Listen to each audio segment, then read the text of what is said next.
ஔவையார் முருகனை வணங்க பல புனித தலங்களுக்கு சென்றார்.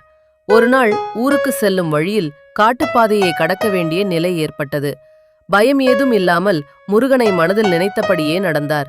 அப்போது முருகன் சிறுவனாக வேடமிட்டு ஆடு மாடுகள் மேய்த்து கொண்டிருந்தார். அவர் நாவல் மரத்தில் ஏறி பழம் பறித்து சாப்பிட்டுக் கொண்டிருந்தார். வெயிலில் நடந்து வந்த ஔவையாருக்கு பசி ஏற்பட்டது. அதனால் அந்த சிறுவனை பார்த்து, எனக்கு பசிக்கிறது, நாவல் பழம் கொடுங்கள் என்றார்.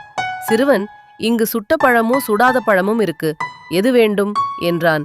ஔவையார் அதை கேட்டு ஆச்சரியப்பட்டு, சுடாத பழமே கொடு என்றார். சிறுவன் பழங்களை கீழே போட்டான். ஔவையார் அந்த பழத்தின் மேல் உள்ள மண்ணை ஊதி தள்ளிவிட்டு உண்டார். அதை பார்த்த சிறுவன், பாட்டி, சுடாத பழம்தானே கேட்டீர்கள், ஆனா சுட்ட பழம் போல சுட சுட ஊதி ஊதிதான் சாப்பிடுறீங்களே என்று சிரித்தான். அப்போதுதான் ஔவையாருக்கு சுட்ட பழம் என்றால் என்ன, சுடாத பழம் என்றால் என்ன என்பது புரிந்தது. அறிவுலகில் அனைவராலும் பாராட்டப்படும் தன்னை ஆடு மாடு மேய்க்கும் அறியா சிறுவன் வென்றுவிட்டானே என்று வெட்கப்பட்டு வேதனை அடைந்தார். அதனை கண்ட சிறுவனாக வந்த முருகன், ஔவையார் மனம் வேதனையுறும்படி செய்துவிட்டோமே என்று எண்ணி தன் சுய உருவத்தை காட்டினார். அதனை கண்ட ஔவையார், முருகா, நீயா என் முன் ஆடு மாடு மேய்க்கும் சிறுவனாக வந்தாய்? என் அப்பனே, நான் என்ன தவம் செய்தேனோ என்று வியந்து கூறி வணங்கினார்.